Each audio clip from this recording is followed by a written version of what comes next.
Talk of Champions, the Riverland Roofing Studios, New Albany branch, that little house up top. It's Riverland Roofing right here on the hat. Riverland Roofing right there on your screen. Support Riverland Roofing. Call them today, 662-644-4297, online at riverlandroofing.com. Got Chris Beard, Ole Miss men's basketball coach, joining me shortly, as well as Brad Logan, live from Ole Miss Media Day with a number of different interviews with players and coaches and whatever he's able to procure there at Swayze Field. Ole Miss fan 1919884 says, "Are you ready?" In my Triple H voice. Howdy, Toddy. Welcome in.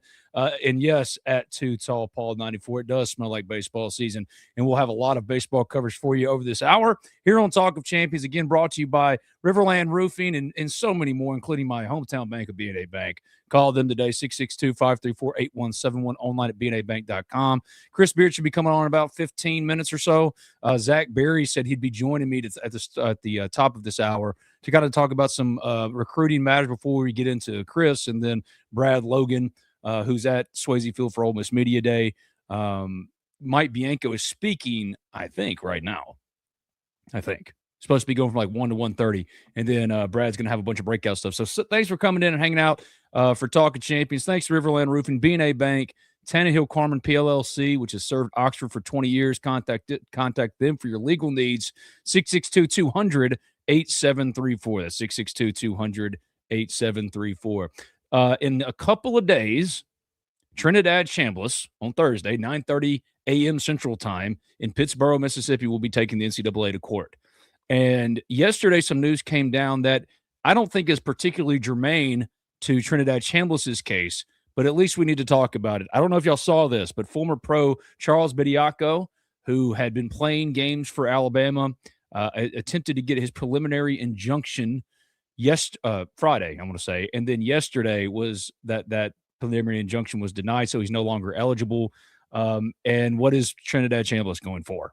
A preliminary injunction. These cases are not in any way similar. This is a professional player that tried to go back and be an amateur again. At least common sense prevailed in this one particular case. Will common sense prevail in Pittsboro, Mississippi? Tom Mars and William Liston will be representing Trinidad Chambliss. We'll have a full live show here on Talk of Champions from Pittsboro, Mississippi. But I've been getting that question a lot at the Ole Miss Spirit, that QR code right there on your screen. Scan it, $1 for new members to come hang out with us at the Ole Miss Spirit, olemisspirit.com, affiliate of On 3. And we are going to be live from Pittsboro for a full show. We're going to have a senior legal counsel, our new senior legal counsel, John Cox, on to talk to us. Tom Mars is supposed to talk as well. Hopefully maybe William Liston, whoever Brad can get, he'll be there on the street. 9:30 a.m. Central Time in Pittsboro, Mississippi is when Trinidad will be having his hearing for a preliminary injunction heard. And as far as Charles Bediako and not getting his preliminary injunction, these are very different cases. Specifically, this was, a professional trying to go back and be an amateur again. And we just could not get to that part. Josh asked, Ross Dellinger's story last night for a reappeal was very interesting. I don't expect much to come of that. And what he's speaking of specifically is Ole Miss in support of Trinidad Chambliss has filed to have the appeal looked at again, as a process of reinstatement. Ole Miss, and the only reason you're eligible, the only way you're eligible that after appeal is if there's new information that you can provide to strengthen your case to be reconsidered. So Ole Miss claims it has new information. We'll see if that works out for them at all. I have been consistent this whole time throughout this whole Trinidad Chambliss ordeal. Relief isn't coming by appealing to the better nature, the better angels of the NCAA. It's not happening. It's in the court system. Thursday in Pittsboro, Mississippi. Now, will Ole Miss be getting, or Trinidad Chambliss be getting a ruling on Thursday? Very, very unlikely. Likely to come in the days following, just like it was with Charles Bediako when he applied or appealed for or went to court for a preliminary injunction to allow him to play the rest of the year. And it took him about 3 days to I'm looking at all this stuff that Brad's doing right now. He's got a little Brad's already over there at SEC, Ole Miss Media Day for baseball, sending me stories and or videos and pictures and stuff.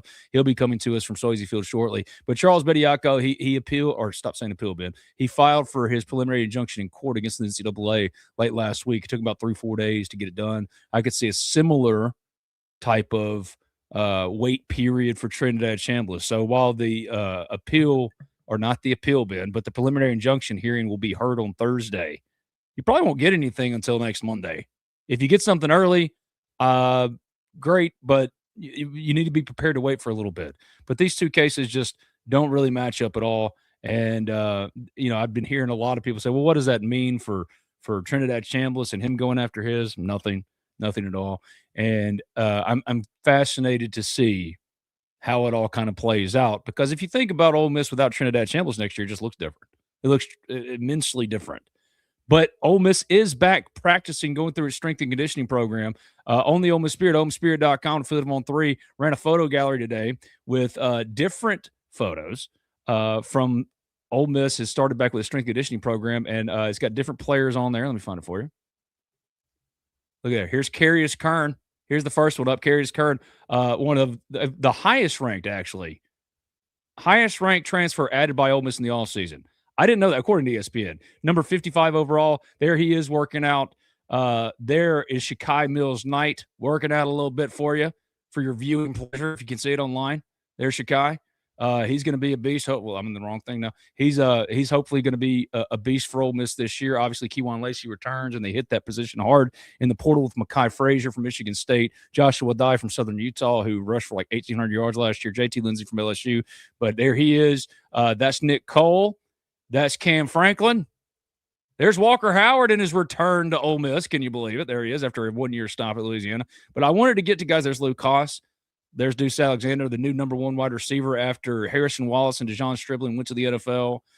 He's number 1. There's Deuce Knight. That's your quarterback right there.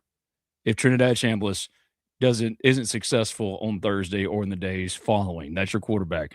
And I asked, if y'all remember, like Hugh Freeze was on the podcast before the Fiesta Bowl, and he said to me, Deuce Knight was the future at Auburn. He's an elite talent, arm strength, unlike many, obviously the mobility to go with it, and special kid, fun to coach, always had a smile on his face, on and on and on. I think he's not getting enough love for what he could be. Now, is he Trinidad Chambliss? Absolutely not. He's not. Trinidad Chambliss is proof of concept. Trinidad Chambliss has been through those wars before. Deuce Knight only started 1 game last year. 1. It was against Mercer. He went for 6 touchdowns. 62-17 was the win. 15 of 20, 239, rushed for 162. But it was the only start he made because he was still very raw, needed to add weight. But you can see him there. He looking pretty good so far in the strength and conditioning program.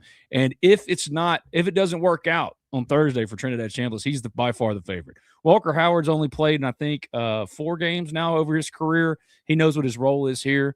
But I just don't think A.J. Maddox is obviously a candidate, and he'll be competing with Walker Howard to back up then Deuce Knight in that scenario. But I just don't think Deuce Knight's getting enough credit, man, for what he could be. And I've said it before here on Talk of Champions. And my thanks to Riverland Roofing, B&A Bank, and Brad's coming on, Zach's coming on, Chris Beard's coming on. I've been saying this for a while now. Deuce Knight is at the same place developmentally as Austin Simmons is. Austin Simmons, when he got his opportunity, got his run with Ole Miss last year, turnovers were a problem. Actually, Deuce was a higher-ranked recruit than Austin Simmons. And in his only opportunity to show what he could do, granted, it was against Mercer, he went for 6 touchdowns. Point being, I think we need to be putting a little bit more respect on Deuce Knight and what he could potentially be if this doesn't work out for Trinidad Chambliss on Thursday. Now, we're going to be there. The Ole Miss Spirit Talk of Champions, we're going to be there. And obviously, Ole Miss is a different team in 2026 because of what Trinidad did last year. He didn't have a single bad game, really. When he was inserted into the starting lineup, he took it over, and he never gave it back. But Deuce Knight is here. He's working out, and there's a picture of him on the website. There's Keaton Thomas, the Baylor linebacker, that's going to wear the green dot probably in place of T.J. Daugherty, and William Eccles, of course, Ole Miss's inarguably one of Ole Miss's very best defensive players. But I want people to kind of start talking about Deuce Knight in a little bit of a different way, because I'm victim of it too. I say, well, golly, with Deuce, they're probably 8-4. That schedule is tough regardless, I grant you, as we're about to go to Zach Berry, who's joined us here on Talk of Champions, before we get to Chris Beard and so many others, including one Brad Logan. Deuce Knight, if you're going to put some love on Austin Simmons in Missouri and say, well, Austin Simmons was all this going into last year, what was Deuce Knight then? What was Deuce Knight? If not, like if you had signed him out of high school, the perception of him would have been completely different. So regardless of Thursday, there's a lot to be excited about with what Deuce Knight could be. And I think that addition of Deuce Knight really is a precursor to why Ole Miss is so confident going into Thursday, because they didn't attack the portal in a different way. Maybe my friend Zachary Berry has a different opinion. Hey, Zach, how you doing, buddy? Hello, good afternoon. How we doing? Good, man. Good. How are you? What are you up to? What's going on? Are you going to be locked in for Pittsburgh on Thursday? Yeah, I've been having to explain and re-explain and then explain again. It is going to be in Calhoun County. It won't be in Oxford, but that's okay. That's okay. I've been learning a lot about the judicial system and how lawyers work in the state of Mississippi. And yeah, this is all. I know it was initially said it was going to be Oxford, but from our very own legal gambling counsel, I talked to them and they explained it to me like I'm a 5-year-old, and that this is fine. Doesn't mean anything. It's just a matter of this is where the judge would be that day. So it's just a little bit of a logistical decision. So yeah, I mean, I obviously missed the first part of your introduction on the show, but it seems like everything is still expected to go as we all expected to go on Thursday. But yeah, it's just a matter of, okay, you get this done, and then it's okay. You have 6.5, 7 months of, okay, how's the NCAA going to try to screw this up for everybody? But yeah, I caught a little bit of that tail end of talking about Deuce Knight. I know the coaches are very excited about him. Pretty much everybody that I've talked to is excited about him. We saw on the board the other day a good buddy of mine, film guy. People know him on YouTube. Brooks did a film study on Deuce Knight and talked about the good and the bad, and just kind of how he looked in a very minimal film setting. Basically only played against Mercer. And yeah, there's a lot to like. It's not quite what you get with Trinidad Chambliss if it comes to that, where he doesn't play in 2026. But there is a lot to like with Deuce Knight, and I think that's why Ole Miss went after him so quickly when he got in the portal, and all of that. So the quarterback position is going to be fine one way or the other. It's just a matter of how quickly the ceiling will be reached if it's Deuce Knight, or how quickly Ole Miss ramps up the Heisman campaign for Chambliss if he's the quarterback. All right, so now that we've hit on football to start, it is Ole Miss Baseball Media Day. Brad Logan will be coming to us soon. Chris Beard, Ole Miss men's basketball coach, will be joining us here shortly. I don't know why the link has not shown up on Twitter like it usually does. At least it's not for me on my profile. Let's see, do we got it? Yeah, got it set up and everything where it says we're live. I don't know. Let's see if we can view it on. If you're unable to join us right now, yeah, I'm looking at it here. If you're unable to join us on Twitter, just hang tight. We're working on some things. But yeah, Chris Beard will be coming shortly. A bunch of interviews with Brad Logan and Ole Miss baseball players. Mike Bianco is speaking right now, and he's already kind of released the starting opening day lineup. I don't know if he's done the straight up batting order yet, but Austin Foley's catching. Shocker. First base will be Will Furness. Second base, Dom Decker, transfer from Murray State. Third base is Judd Udemark. Shortstop is Braden Randall. You're surprised by that over Owen Pano getting the nod. We'll get to that in a second. DH Colin Reuter. Center field Hayden Frederico. Left field Daniel Pasella. Right field Tristan Becerra. Did I miss anybody? I don't think so. I went 8 for 9. I missed on Randall getting the nod over Owen Pano. That kind of surprised me. What about you? Oh, that's not really surprising. I mean, I think that's going to be a bit of that's going to be a battle, I think, all year. Mm, And then Bianco and Carl and Mike won't have any qualms with shifting the lineup in the order around. Obviously, it's typically that's how baseball lineups are. You go with who's hot and who's got a good matchup, who's been hitting it well, who's been throwing it well. Um, I know there were a lot of people that were maybe quote disappointed in Owen Pano last year. Look, man, it's SEC baseball. It's hard to be really good as a freshman. Um, it's also just a quite the mental punch in the face when you've just been absolutely dominant your entire life mhm. and then you get to college and it's hard. I mean, I that's just human nature, man. He's a competitor. He was working hard. He was frustrated. Owen Pano is a talented dude, and there's a reason he's still on the roster. So it's not like Ole Miss doesn't believe in him. But yeah, Braden Randall, bright spots all over the place last year. He's got some pop. He's can play. Obviously, the glove is really really good. I think that's a little bit of a throwback for Bianco. He's gonna lean a little bit on defense and guys that he can count on to get outs. I think he's starting to, he's grown a little bit over the years. He's leaning a little more into analytics and listening to what Carl and Mike are throwing at him when it comes to numbers and stuff like that. But no, that lineup's pretty boilerplate, if you ask me. I mean, I didn't do any predictions, but that seems pretty much about what I expected. Um, I like Federico in center. Mhm. Guy that's really versatile. He can play in the infield, obviously, but the corner outfield spots and then second base, I wrote about them this morning, and those three guys, I don't want to put any pressure on them, but I think that those three are going to be probably some watershed moment guys for Ole Miss, where like if they go, Ole Miss will go, because I think that Ole Miss is counting on them a ton as far as offensive production. Um, I'm excited. I'm excited to see this weekend. Nevada is, I believe, picked to win the what is it, Mountain West. Yeah, I think so. I mean, Um, it's a tough schedule, man. I love what Will what's Furnace the said yesterday hardest? on Talk of Champs. He's like, "This is what you want, though." You know? Yeah, hardest schedule in the country. Mhm. The only the only non-ranked SEC series you have is Alabama, who has probably the number one overall pick in Justin LeBron. Um, Maybe not the number one overall pick, but he's definitely probably Golden Spikes winner. He's going to be at least in the running for it.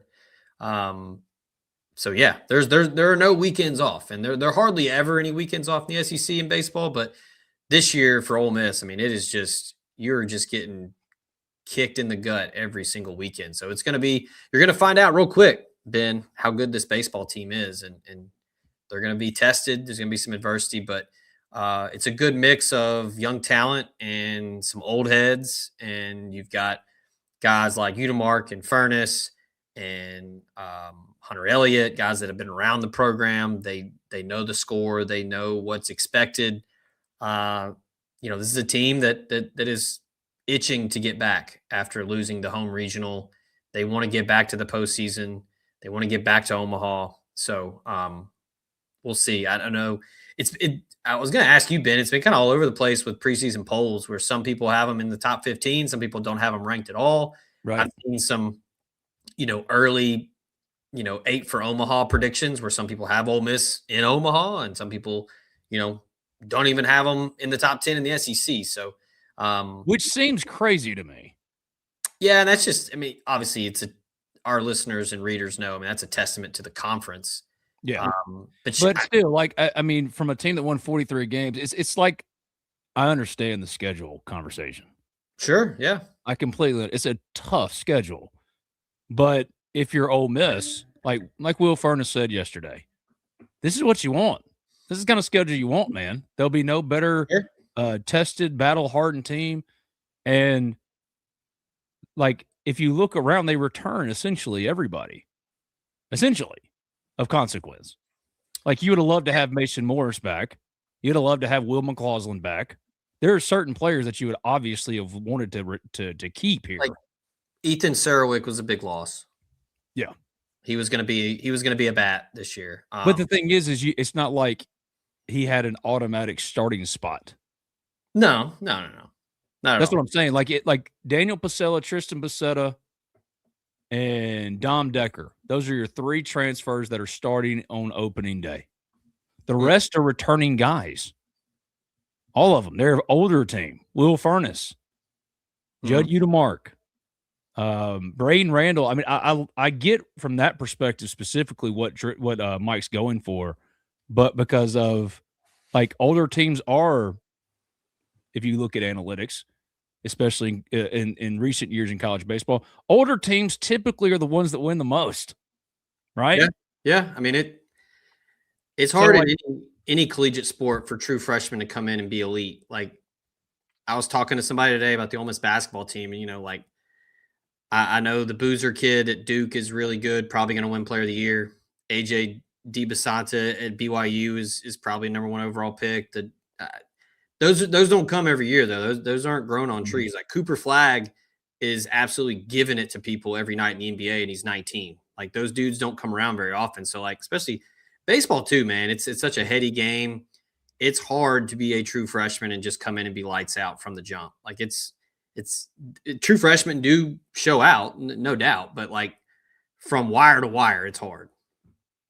Yeah, it's just not the same as it used to be. That's like the thing I look at with football too, even with basketball. You know what I mean? As we're waiting for Chris Beard, who's supposed to be coming on here any minute now. Ole Miss men's basketball coach here on Talk of Champions, powered by Riverland Roofing. Drew Moak of USA Benefits Group, B&A Bank, College Corner for all your Ole Miss merch. 662-550-4330, online at collegecornerstore.com. Built Different Fitness to create a new you in 2026. 662-832-0961. That's Built Different Fitness, 662-832-0961, online at www.bdoxford.com. Last year, for example, Ole Miss redshirted John Bowl. He transfers out. This year, they signed 3 top 100 high school players. Only one of them is really contributing right now, and that's Patton Pinkins, right? In the old days, Nico Bundalo, Tyler Jordan, who's redshirting, those guys, any other year, they have no choice. They have to play. They have to be in the rotation. You know what I mean? And you maybe argue after you lose 5 straight, they should be in the rotation. I don't know. But it just speaks largely to freshmen. You're seeing a de-emphasization. De-emphasized is definitely a word. So you've seen them be de-emphasized really in the new NIL era where, if you're lacking, you can go sign a starter from, ULM and plug him in. Or in this case for Ole Miss, you wanted a table setter at the top of your order. Well, go get the guy that whooped your butt in the regional. You know what I mean? Yeah. Go get Dom Decker, who sent you to the losers bracket by kicking your butt, and then you turn around, right? And he helped eliminate you on that Monday, on that terrible Monday. Hey, guess who just showed up? It's Ole Miss head coach Chris Beard. Hey, Chris, what's going on? What's up, fellas? How are you, man? Good. All right. I know losing 5 straight is hard to be particularly happy, but like, what's the vibe? What's the general environment over there right now? Because I know y'all are frustrated and y'all have gotten close a couple times and it just hadn't clicked together. What's just how have you been keeping this team together? Yeah, I think just sticking with our process. Like we explained to the players way back in the summer that our culture should never be determined what the scoreboard says. Our best teams over the years, you watch our bench, we're connected, we have energy, we got great effort on the floor, regardless of what the scoreboard says. It's kind of the same thing with what the record says. And so just staying committed to the daily process of trying to win the day. These are tough times that we're in right now. There's no denying it. I enjoy watching the show Ted Lasso, but I'm not Ted Lasso, although I do respect that kind of positivity. So there's a fine line between just kind of continuing to tell the guys the truth on a daily basis. But on the other side, understanding that we still have opportunity. First team in the history of the SEC to play 7-10 to start the conference, 4 on the road at one point. But now it kind of flips back our way. I mean, we have an opportunity. 6 of our last 8 at home, quad one opportunities. We just got to get this thing started with a win. And it's a 1-game season. Our next opportunity is tomorrow night. Have you ever in your career lost 5 games in a row? No. Yeah, so this is brand new territory for you. So like how are you adjusting to that? I mean, you're probably not trying to create new things or do anything, out of the ordinary, but for you to go through this is something you've never gone through before. How have you personally kind of tried to adjust, or if anything, to kind of get it back going the right way? Yeah, it's a good question because as one of the leaders of this program, the only reason that really matters is, how are we continuing to do our jobs as coaches and leaders? And so, I think my thing is like just trying to stay consistent with the players. First of all, recognizing that this team continues to fight. Interesting kind of season to think about, and I'm sure there'll be time after to reflect. But, outside of the NC State game on the road and outside of the second half at Tennessee, the reality of this team has been in every game. We've given ourselves chances night after night. We just haven't had the ability to kind of kick the door open yet. So we're spending a lot of time in the film room and on the practice floor talking about that when we get to winning time, trying to play the game on our terms. I think these guys have done a great job, taking the coaching. We got a lot of fight. I wish in a lot of ways that our fan base and our students could see the way our team practices every day. There's been zero kind of victim mode in our program. Very little negativity. We just continue to fight. And I got a lot of respect for our players for their approach to this point. There still remains a lot of optimism. In this league, it gives you opportunity after opportunity. A win in this season makes it a little bit easier to sleep at night, a little bit more excited to come to practice the next day. A 2-game winning streak can literally kind of get you back in the mix. So just making sure the guys understand that there's no time to look back. There's only time to kind of live where our feet are right now. And for us, that's an opportunity tomorrow night against an Alabama team that I do believe is one of the best teams in college basketball. Well, we got a question from the comments. Glenn Wakefield wants to know, hey, Coach, at some point, Ben, could you ask Coach Beard how good Al Pinken's son, Patton Pinkins, who's been great as a true freshman, will ultimately be? What have you seen from him? I mean, look, in a year where it's just been frustrating as hell, that's a dude that's flashed a lot for you. How good do you think this kid could be? And what did you evaluate from him, out of high school, just taking away the fact that Al's on your staff, but like just evaluating him as a basketball player? What did you see to know this kid could make an impact immediately? Yeah, Patton knows how to play the game. His dad and his coaches and his mom, they taught him at a young age how to play the game. He's a guy that impacts the game in a lot of different ways, plays with great poise, kind of mature beyond his ages. The thing about Patton, too, and I've always got to try to make sure that people understand this, what he's doing right now from an individual standpoint, playing in this league as a young guy, is impressive, period. But when you recognize the backstory that he really didn't have a college offseason. Patton had got hurt leading into his senior year in high school. He had rehabbed to the point where he had a decision to make. He could play his high school season without risk of injuring himself further, but also knowing that after the high school season, he's going to have to kind of reset and get his legs stronger. I respect the decision Patton made. Personally, I would have made the same decision to play with my high school team and try to win a championship. But it set Patton back a little bit. Patton didn't have the normal offseason this summer coming in where his body was in terms of needing rehab in the training room. So what he's doing right now in terms of his performance in SEC play, the way his individual stat sheet reads, it's awesome to begin with. But when you understand he's literally doing it without an offseason under him, it's even more impressive. I think the sky's the limit on where Patton could go, both in college basketball and basketball after college. He's got a lot of opportunity here down the stretch. He's obviously starting for us right now, something that he's deserved and earned through his production. Simply stated, he's one of very few college freshmen playing the role that he's playing right now. Last year, Klafke similar in the way that he got on the court as a freshman. And Patton's having a really good freshman year as well. Chris, I wanted to ask you about AJ Storr. It seems like you guys have found something, him coming off the bench, and he's been a real spark. How do you go about that as a head coach, we're a guy that's wired like that to, he's started his whole life. He's been a big contributor. And then you ask him to do something like that. I know it's not the first time you've ever done it, but just in terms of how you approach guys and in that mindset and the unselfishness for him to say, yeah, I can do that. Yeah, I did not ask AJ to play that role. Our lineup has changed from game to game based on practice performance and based on the matchups of the game in front of us. I don't want to speak for AJ, but after he did that one time, I think, we asked him, what are you more comfortable with? What's your opinion on this?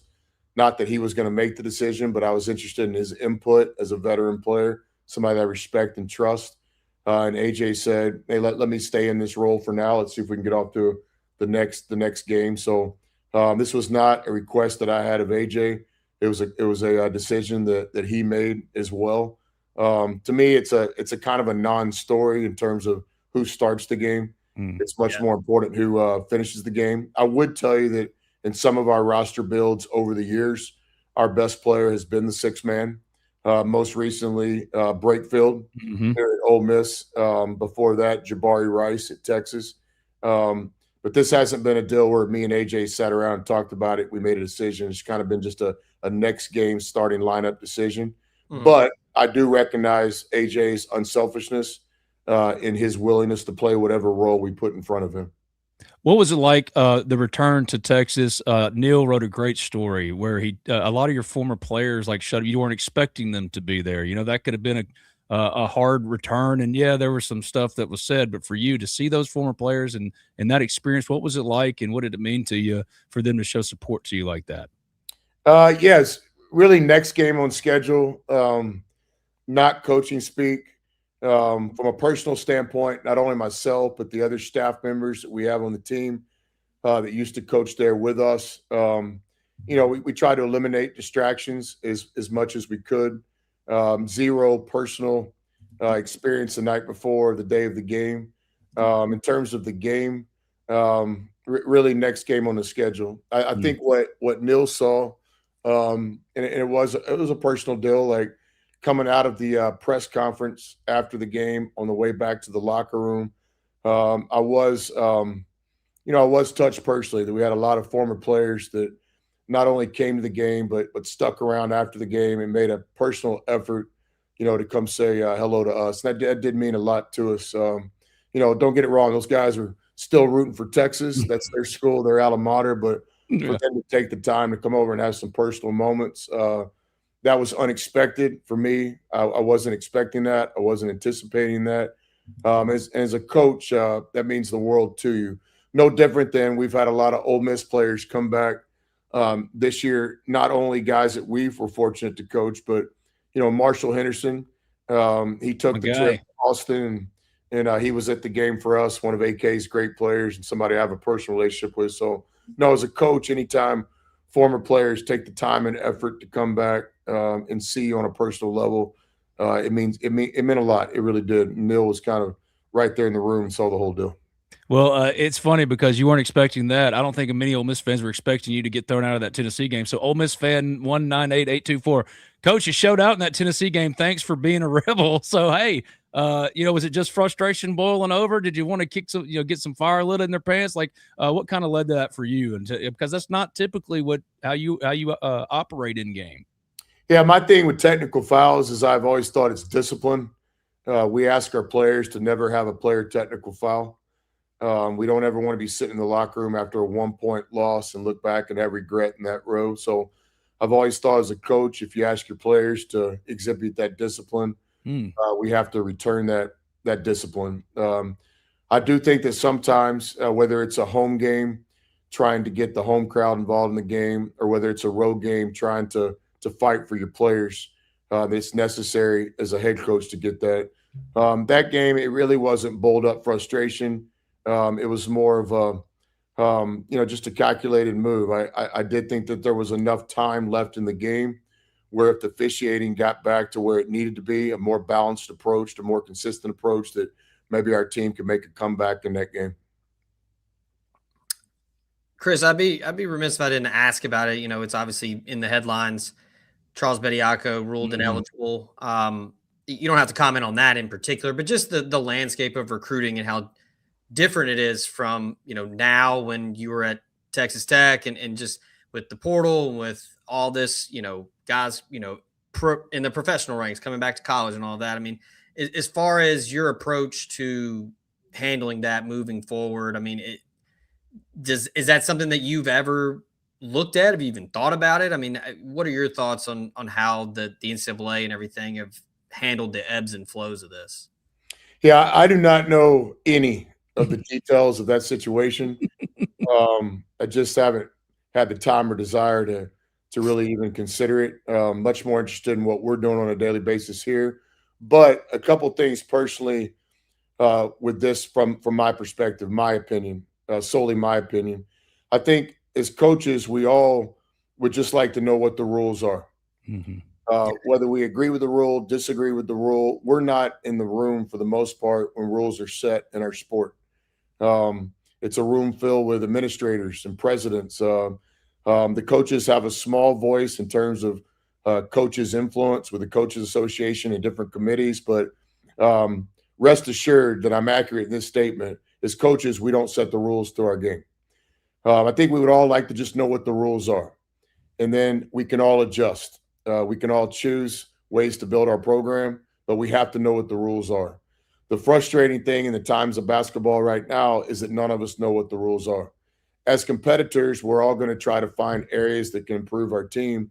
And unless it's 100% against the rule, then personally, I respect guys that are looking to find that edge. The grad transfer rule showed up several years ago in college basketball where guys did not have to sit out if they transferred into a graduate program that they wanted to pursue.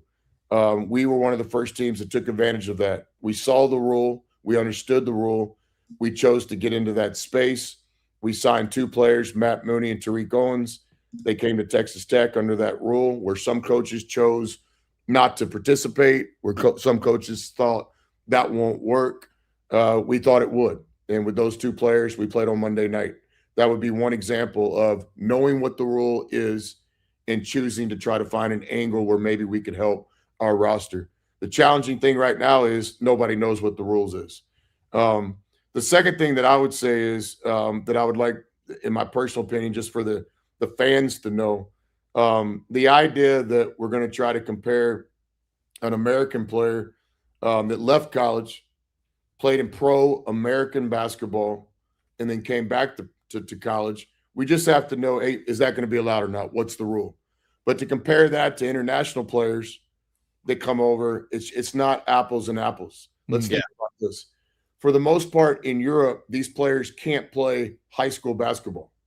It doesn't exist. Mm-hmm. At a young age, if you want to pursue basketball, you join a club association.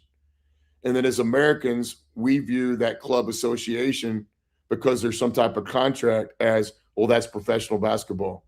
And that's a debate, and not for today. But those players don't have the ability to go play high school basketball.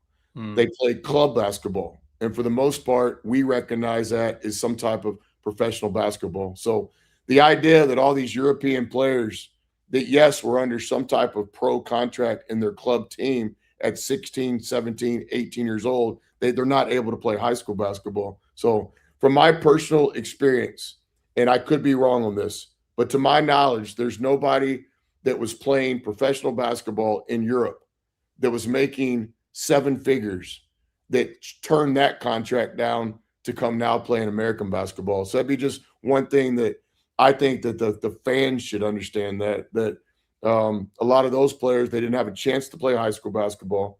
They're playing pro basketball. And under the current landscape, if there's an opportunity to them to come play college basketball, I don't blame that. What is the rule? Once we know the rule, then we can all adjust.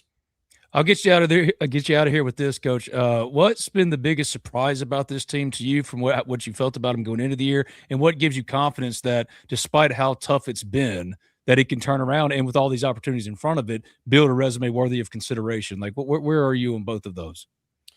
Yeah, I don't know about surprises. I can certainly go the other way and tell you some disappointments, not just from a player point of view too. The bottom line is the coaching staff's job is to put the players in the best position to be successful. And when we're not successful, I've never been a coach that blames it all on the players. I mean, trust me, we put a lot of pressure on ourselves as coaches too. When the buzzer sounds and Ole Miss didn't win, I've never been a guy that say the players just didn't get it done. We didn't get it done. So the coaches share a lot of responsibility in this as well.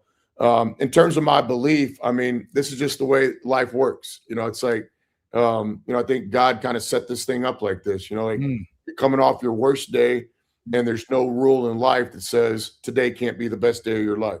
Damn right. Like it kind of goes the other way too. You're coming off your best day and there's no guarantee it's going to continue.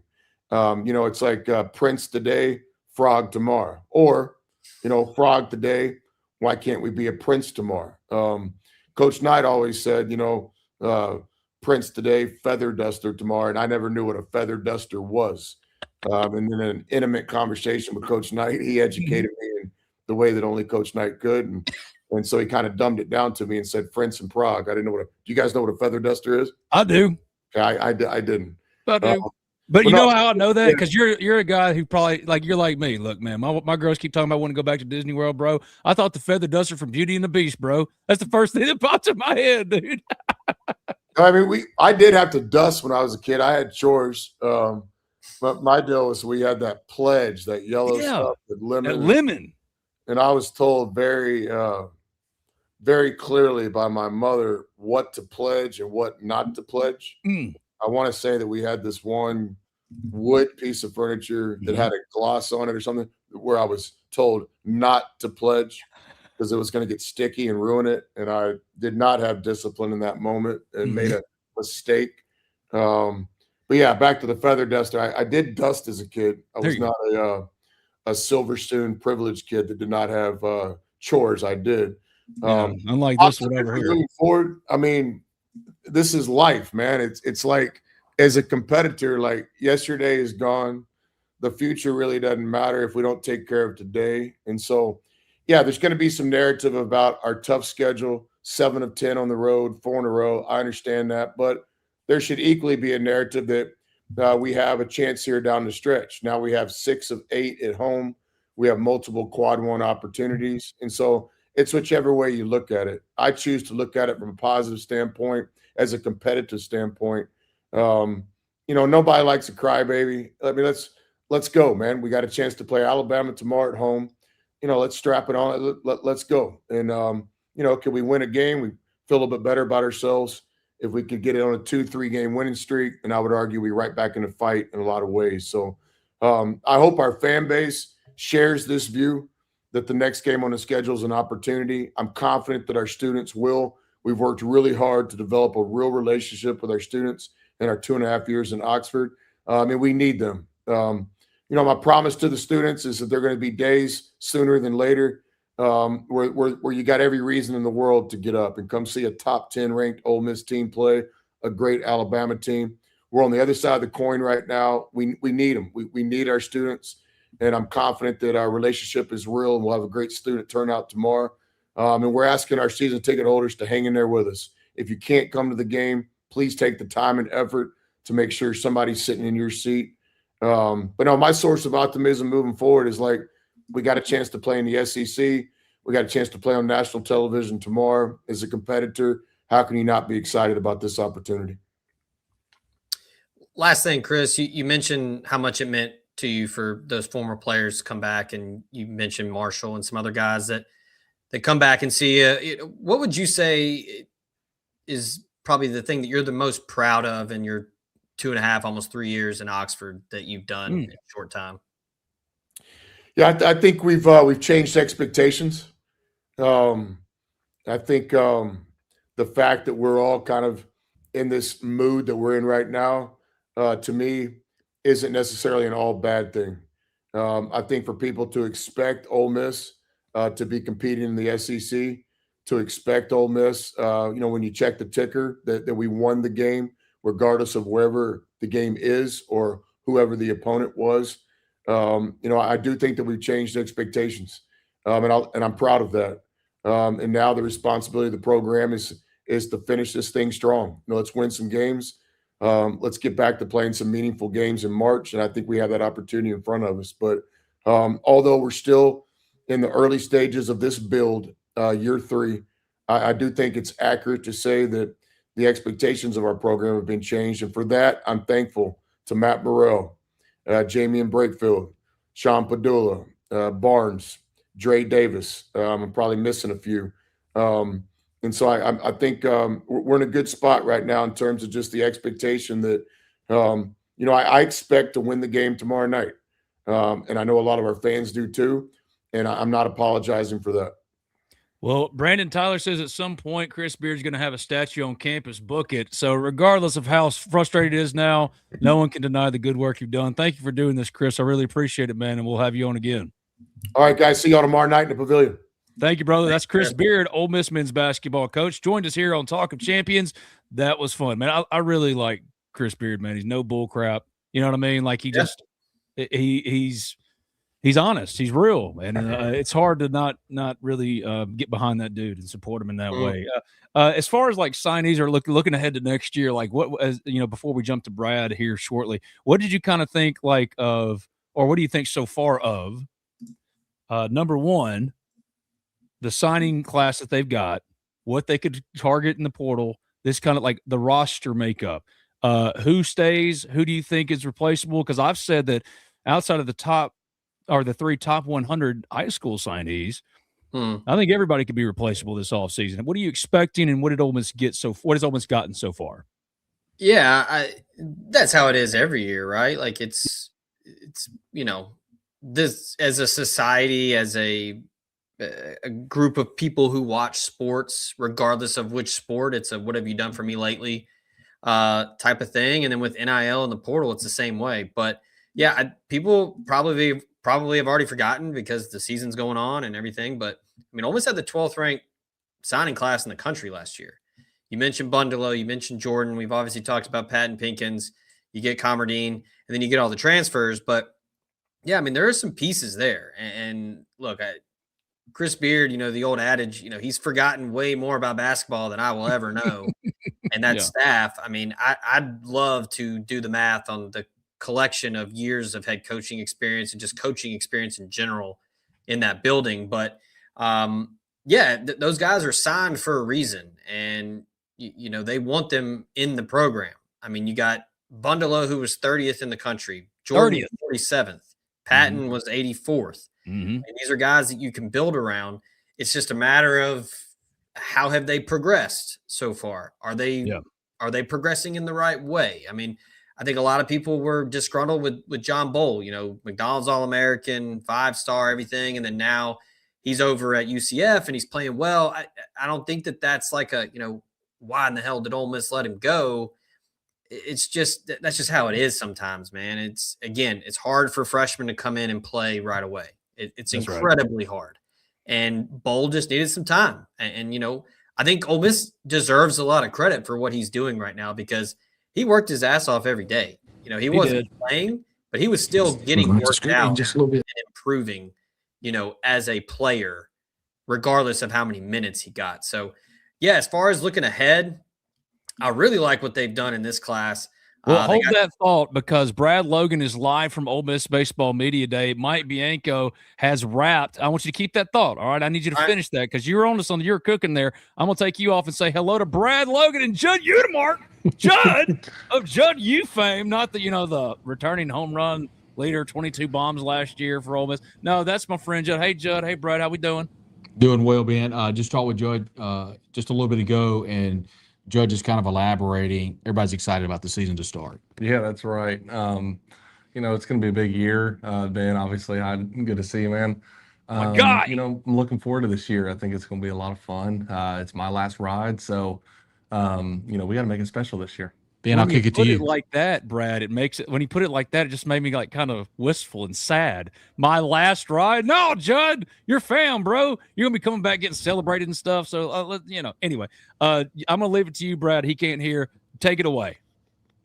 Yeah, Ben, having a hard time here. Y'all want to kind of follow up on talking about hitting the bombs and doing it for the fans. And one thing, Judd, that we talked about has to be a great feeling when you round those bases. You've hit that 2-run shot to put Ole Miss up in the 5th and just being a Rebel and watching the fans, it's got to be cool to see.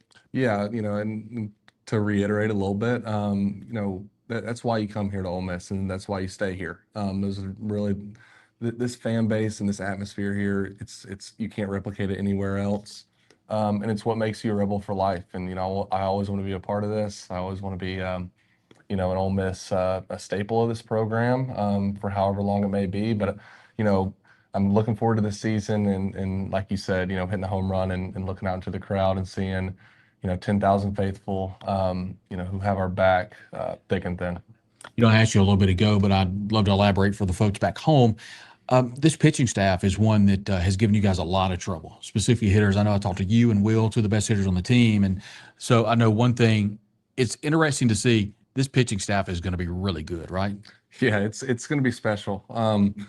We not only the depth that we have, but also the three starters that we're going to roll out there on a weekend basis. It's going to be really tough for opposing teams to match up to. And the reason I say that with so much confidence is because I, including a lot of our other hitters, had a lot of trouble facing them, this offseason and this preseason. So, it's going to be a lot of fun to see them go out there, and I'm going to be behind them, not in the box facing them. That's the fun part about the season. But, I think it's going to be a truly historic pitching season for the Ole Miss Rebels. That's led by Coach Mangrum and then Coach B as well. Judge Udemar, get ready to hit some bombs out behind me. Ben, try the audio. Yeah, still having a difficulty hearing you. I've got to work on the settings. So we'll kick it back to you, Ben, as we'll have another interview coming up in just a moment. Judd, thank you, buddy. Thank you, Ben. Good to see you, man. I'm muted, but that's my guy, Judd Udemark. He's the man, dude. Love that dude. Ole Miss's home run leader last year, 22 bombs, one of potentially 4 Rebels that could hit 20 or more bombs. Ole Miss is the only team in the country who has 3 20-plus home run hitters returning. One is Judd at 22 last year, Austin Foley, and Daniel Pasella, the transfer from Illinois State that should be starting in left field, as Mike Bianco announced at Ole Miss Baseball Media Day earlier today. This is Talk of Champions. I'm Ben Garrett. Zach Berry will be back with us here shortly. Brad's going to be coming to us live again from Ole Miss Media Day with another player or coach. Our thanks to my dude, Chris Beard, for that great interview and time spent with us to talk about and not run away from what's been a disappointing season for Ole Miss basketball. And he's right. Ole Miss Chris Beard and this staff have raised the expectations for Ole Miss basketball. It used to be because Ole Miss wasn't making the NCAA tournament that 20 wins was the barometer. It was the talking point that my guy Andy Kennedy used over and over and over again. Because while you're not making it, how many times did Ole Miss won 20 games? Well, you win 20 games your first year, don't make the tournament. No one bats an eye. You make the Sweet 16, matching the single season greatest ever accomplishment in Ole Miss basketball history. And coming into the year, Ole Miss had nothing but high expectations for basketball, only for them to fall short. Losers 5 straight games, but Chris Beard's always going to be a believer. Can you hear me, Brad? Yeah, we've got you, Ben. We've got Kay Townsend coming up here in just a little bit. Heck yeah. Real quick, Ben, to you and Zach, what was the takeaway from the interview with Chris Beard? The main takeaway is he's not going to be a crybaby. He's not an excuse maker, and he's expecting to beat Alabama tomorrow. That was his full takeaway. And I really appreciate him coming on. And Zach asked him about the Charles Bediako stuff, and he's like, yeah, I'm not going to talk. But he really went in deep dived into what's been the main complaint from coaches across the board everywhere. There are no rules. Like, what are the rules? There's no uniformity. More than there's no rules, there's no uniformity in the execution and the implementation of these rules, Brad. So Chris Beard was absolutely awesome. What was your main takeaway from Mike Bianco? Quiet confidence. It felt like, really likes his pitching staff. We'll hear from Kay in just a moment. The starting pitchers were announced, and then we'll get you all that information coming up. Jay Thompson is currently interviewing a couple of players now, so there'll be wall-to-wall coverage, obviously, on Ole Miss Spirit, the Ole Miss Spirit, OleMissSpirit.com. You going to go ahead and break news about who's going to be the opening day starter on the mound? Yeah, breaking news, folks. It's what's his name? I think more than anything is, we talked with Judge Udemark, we talked with Will Furness, and these are two guys that hit the long ball. and both of them have been so complimentary of the pitching staff about how difficult it's been being facing all of the pitchers here for Ole Miss. As Kay Townsend walks over here, gentlemen, I'm going to welcome in Kay Townsend. Thanks for joining us. Kate, one thing that we talked about, Coach Bianco talks about, is that big start that you had against LSU, and one of the few pitchers that actually beat LSU later in the year. Mm-hmm. I know it's exciting. Maybe gives you a little bit of catapult into the season this year. Yeah, it was a great start. I mean, I think it was a great confidence booster in myself and what I can do. But I mean, my work has stayed the exact same. I mean, it's every day get to work, be the same guy every day, and kind of go from there. So walk me through just a little bit. We talked with Judge Udemark a little bit ago, and we've talked with Will Furness, both those big components of the offense. But they're really tired of facing you guys. And they had nothing. And Judd even said, I'm not big on giving compliments to pitchers, but our pitching staff, top to bottom, has been really good. Your excitement level heading into the season and kind of your thought process with the starters being announced, Coach Bianco, today, you're one of those. Yeah, I think this is the best pitching staff I've ever seen. I mean, it's deep in every single level, I think, in every single aspect. We have closers, we have relief guys, and basically all those relievers could be starters. I think it's cool that I'm a starter, but, I mean, that's not the goal. The goal is to win baseball games, and I think our staff is able to win a lot of baseball games with how deep we are. One of the media members asked Coach Bianco, kind of stumped him a minute ago, and said, what do you think the players learn or could learn from last year versus what they could take into this year? And I'll ask you that question, kind of what you learned as a pitcher and as a player, a teammate, that you could maybe learn from last year that you'll take into this year. Yeah, I mean, I think we had so many great guys last year that could help us, I guess, learn things. Mitch Sanford was probably one of the slowest heartbeats ever I've ever seen. And the way to just control yourself out there and just be the same guy every single day, I think that's really important. And I think a lot of guys get that opportunity now to like fully understand themselves and fully go for it, basically. Like, I think Coach says it a lot. I mean, you don't want to put anything not on the field, just go for it and just kind of give it your all. What makes you excited about this team? Not necessarily a pitching staff, offense, coaching, fan. What makes you excited about this baseball team? Yeah, I think we play in the hardest competition ever. The SEC is the hardest in all college, and I mean, we have a tough schedule, and I think when we face a team, they're expecting the same thing. I mean, they have to face us, and I think that's a cool thing. Ben and Zach, if you want to jump in and ask a question here, we've got Ben Garrett back in the studio. Ben, go ahead. I have one question, Cade. All right. If you needed to step in the box and get a knock, okay, could you step into the box and get a knock? Because that's the thing. Pitchers always going to talk that shit now, Cade. But I need you to be honest here. If you needed to, could you rake in your old days? Could you do it if you needed to? I think I could be able to get a hit. I mean, last year I spent kind of the off season with Fed and kind of we were roommates back then too, and we are now. And I used to feed him balls, and I used to take hacks all the time. So I mean, yeah, I would say I'm able to get a hit, but not off our staff. That's what I'm saying. Dude, if you're gonna get in there and you're gonna swing true, swing for the fences, my friend. Ain't no getting 100%. Yeah, we're not swinging just to get on base. That's nonsense. We swing for the fences. You know what I mean? Yeah, Zach, I'm a Judd Udemark swinger. I'm not a Dom Decker swinger.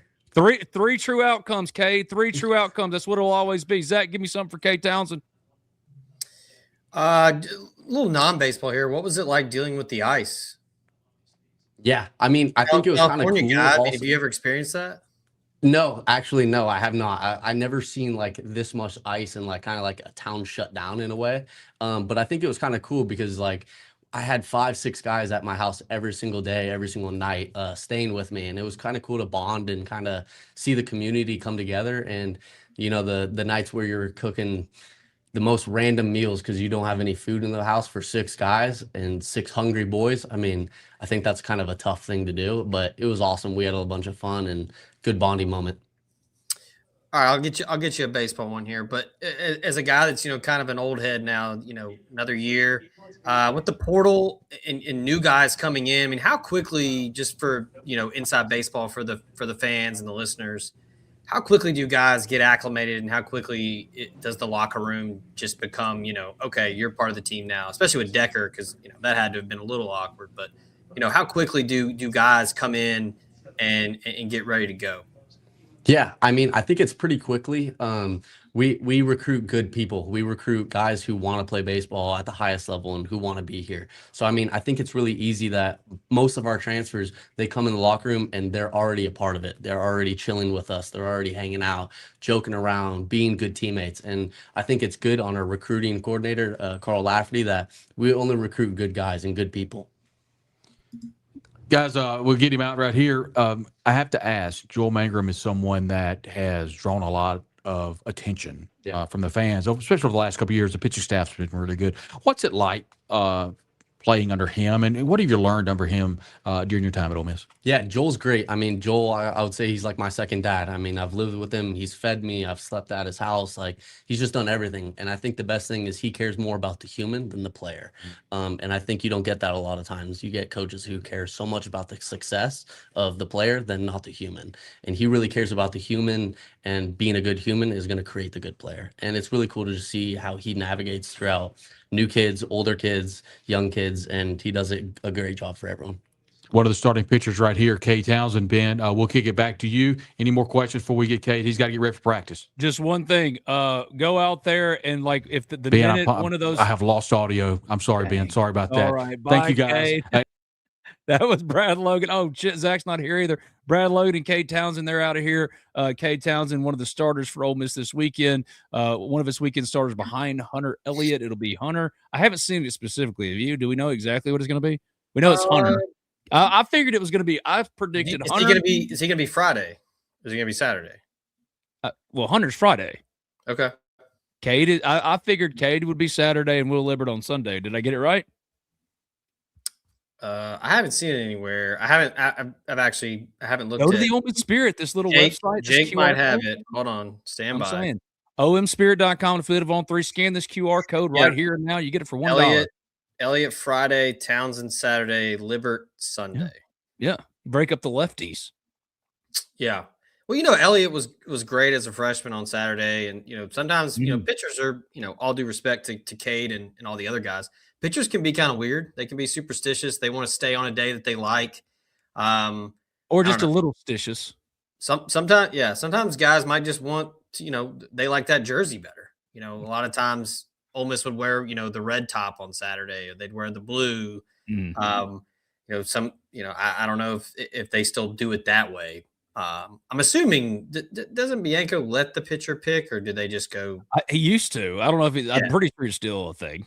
Yeah. I mean, I think as far as a 3,000-foot view of this team and looking at the season, I mean, you got to be excited about Dom Decker.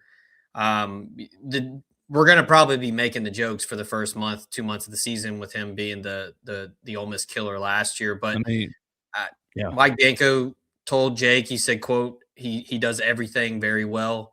A lot of high expectations because, I mean, he was elite at Murray State. I mean, he was one of, if not the guy that basically willed the Racers to Omaha.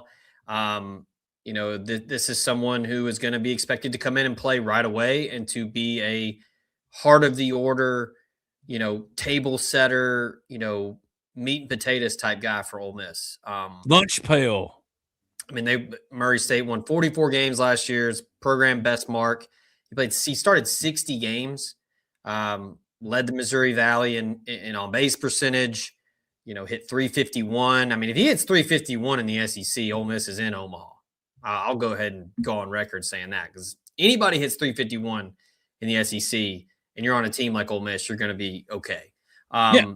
But yeah, I mean, I think with the boppers, like if he hits 351, sets the table hitting probably first or second, probably second. I would go with the boppers through the first 4, but I know what Mike's probably going to do, or if he hadn't already announced it, I'm sure he did. Number 1, he's leading off Hayden Frederico. And number 2, he's going to bat Dom Decker second. So if that happens, then you're going to see like Judd or Foley third, and then 4th would be Pasella or Fergus or Foley or whoever it might be. Dude, like if you're getting on at 351 means his on base is well over 430 something. I mean, it'd be up. You getting on at a 430 clip in front of 3 dudes that are returning that hit 20 bombs next year or last year, and one in Will Furnace who hit 12 and has 20 home run potential. Yeah, Ole Miss set a new single season record for homers last year. Buy or sell, that they're going to do it again this year because I'm buying the heck out of it. Ooh, what was the number last year? 109. 109. I could see it. 43 wins. Talk about Decker. I mean, you Mhm. bring in Tristan Bissetta from Clemson, who hits long balls, and then you got Pacella from Illinois State, another big bat, and then Is it Pacella or Pacella? I don't know. Now you got me questioning everything. I had him on the friggin' podcast, and I called him Daniel Pacella. He didn't correct me. Yeah, you gotta do the thing like what you do with like your wife. If you see somebody you know but you can't remember their name, and you say, "Hey, this is my wife," and and then they will say their name. Yeah, you gotta lead them into that. But I mean, Furness is gonna hit bombs. Udemark's gonna do his thing. Federico's got some pop. Folly's got plenty of pop. I mean, the top to bottom. I mean, everybody. I mean, we haven't even talked about probably one of the hotter names. You wrote about him, Cannon Golden. I mean, first team all name team.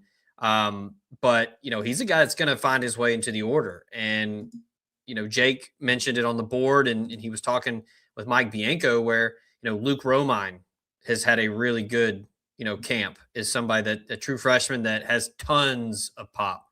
Guy would hit just absolute moon balls in high school, and he said, hey, we just got to find a position for him to get him in the lineup. So that's the thing is like in baseball, I don't care if it's Ole Miss or if it's Murray State or if it's Pearl River Community College. If you can hit, you're going to get in the lineup.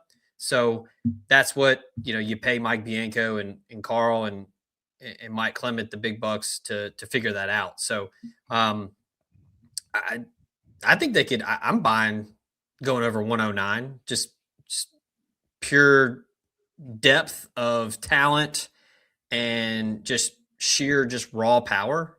I think Ole Miss is going to be once again, going with the long ball. And Decker is a guy that'll be mixed in, and Federico too, where they got pop, but they're going to be hitting balls in gaps and get some extra base hits.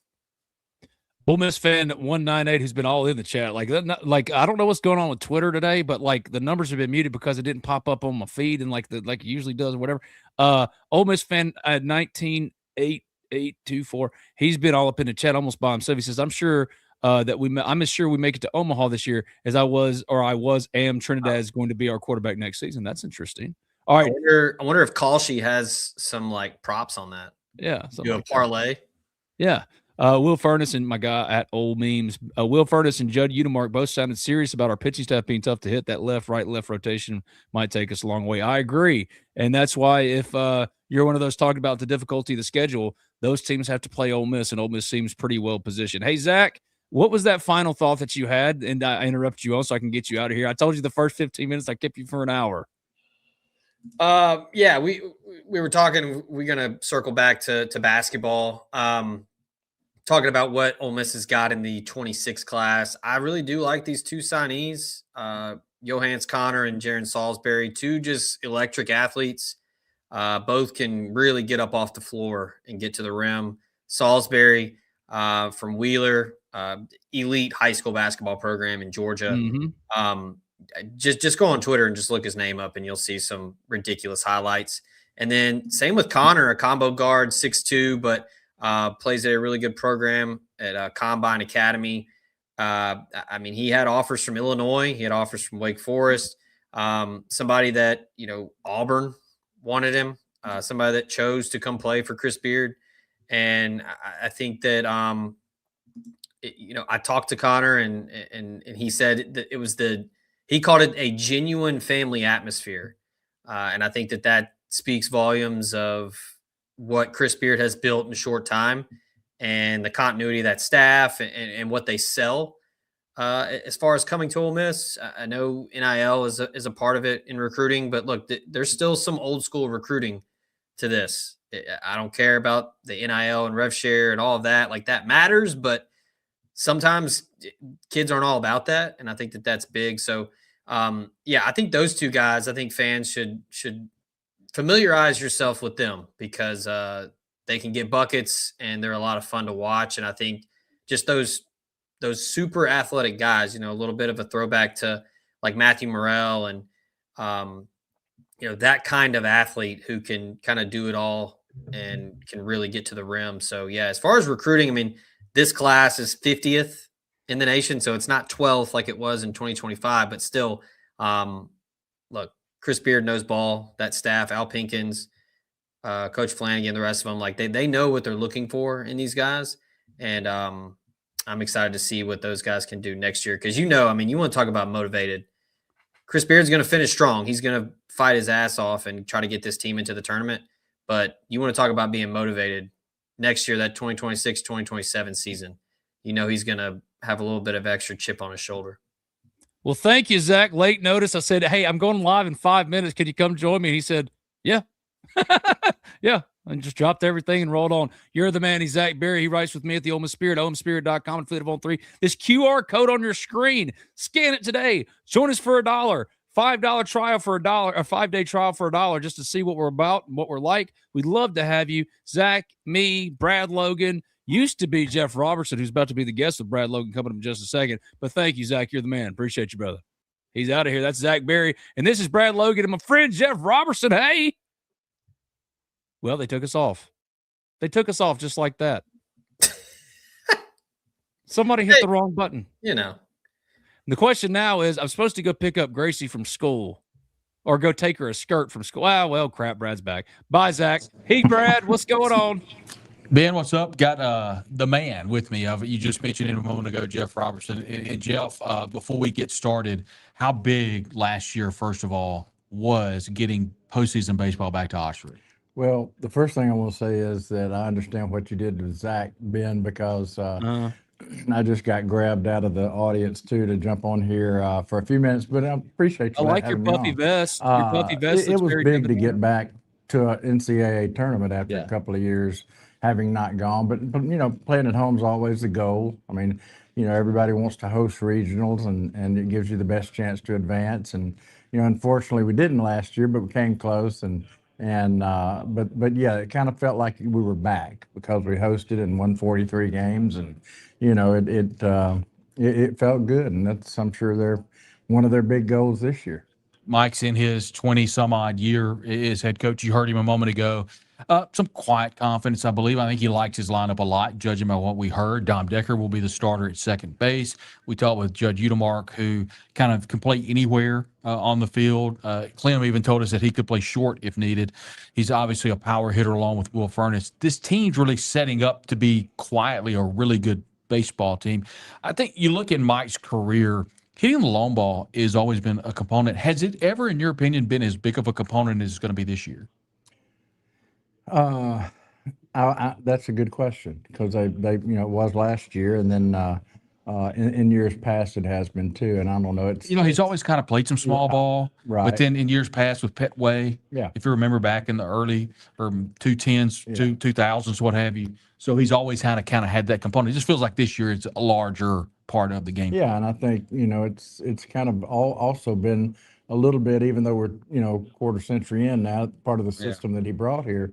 The long ball was a big part of his time at LSU when he was a player and a coach there. So it will be a big component of it, along with a lot of other things too. And I hadn't been out here to watch them a lot. I came out this past weekend to just check things out, and I like this team. I think they're gonna do some good things.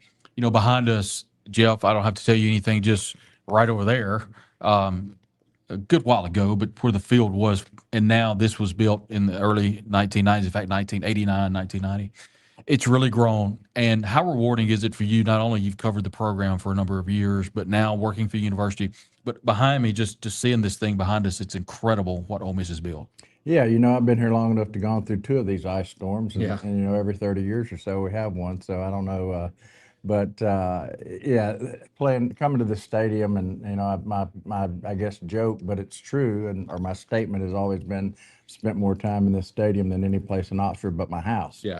And so to have this place to play, but when Coach Bianco got here, the program had won a lot and had been to Omaha and had done some really good things over the years, and won the first SEC tournament ever played in that old park.